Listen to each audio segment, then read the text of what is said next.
d'abord, l'héritage de nos ancêtres. Et de ce fait, un patrimoine, une culture, une tradition et surtout des femmes et des hommes qui travaillent au quotidien leurs terres, qui cultivent leurs vignes. Et comme l'a dit ce matin le président de la République dans son discours d'allocution d'ouverture du salon, des femmes et des hommes qui ont la conviction et qui aiment le métier qu'ils font. Donc c'est une vocation, voilà. Donc pour moi, le vin, ça représente tout ça.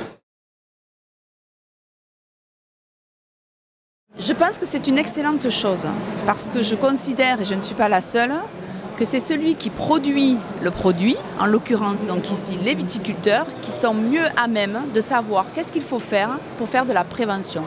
La prévention, elle est importante et indispensable aujourd'hui pour les populations les plus fragiles. Je pense aux jeunes et surtout aux femmes enceintes. Et effectivement, associer les filières dans l'écoute, l'échange, la consultation, pour savoir comment on doit faire de la prévention sur ces populations-là, sur cette consommation excessive, pour moi c'est indispensable.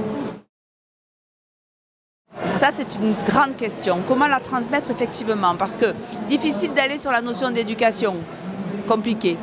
Mais en même temps, c'est déjà expliquer ce que c'est que d'être viticulteur, cultiver le raisin pour pouvoir effectivement faire du vin.